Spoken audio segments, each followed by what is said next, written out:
মোমো বানানোর জন্য এখানে আমরা 500-র মতো ময়দা নিয়ে নিয়েছি। এটাকে এখন একটা ডো তৈরি মাখা হয়ে গেছে ঠিকঠাক মতো। এবার আমরা এটাকে ছোট ছোট করে লেচি করে, এখানে আমরা 250 মতো চিকেন নিয়েছিলাম, সেটাকে মিক্সিতে পেস্ট করেছি। এর মধ্যে ছোট ছোট টুকরো করে পেঁয়াজ দিয়েছি, একটা গোটা বড় দেখে পেঁয়াজ, 1 চামচ আদা, 1 চামচ রসুন, 1 চামচ ভিনিগার ও 1 চামচ সয়া সস সব মিক্সড করে এটাকে ম্যারিনেট করে রাখা হবে আধ ঘন্টা কি 20 মিনিটের মতো। ছোটো লেচিটাকে এইভাবে বেলে নিয়েছি। এবার এর মধ্যে আমি 1 চামচ পুর দেব,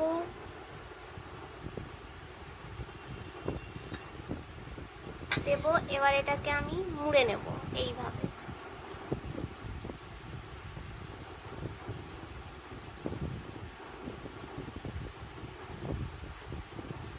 রেডি। এইভাবে একে একে সবগুলো দেওয়ার জন্য মোমোর ডোগুলো পুরো রেডি হয়ে গেছে। এবার আমরা এটাকে স্টিমে বসিয়ে দেবো। এখানে আমরা স্টিমে একটি ফুটো থালা নিয়েছি, ডেচকিতে জল নিয়েছি, ফুটো থালাটা তার উপর রেখেছি, আর এই যে ননস্টিকের ঢাকনা টাপ করে আটকে দেবো। একে দিয়ে দিচ্ছি।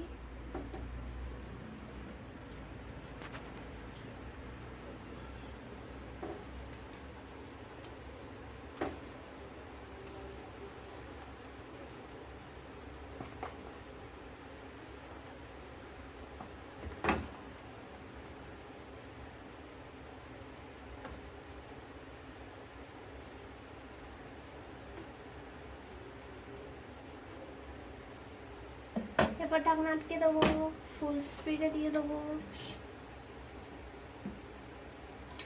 10 মিনিট পর এটা মোমোর চাটনির জন্য এখানে আমি 2টো শুকনো লঙ্কা নিয়ে নিয়েছি, খুব শর্টকাটে চাটনিটা হয়ে যাবে।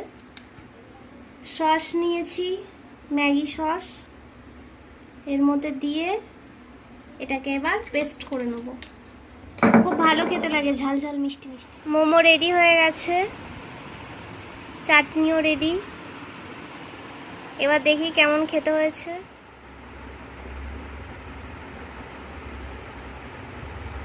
দেখুন ভালো স্টিম হয়েছে, ভালো মতো।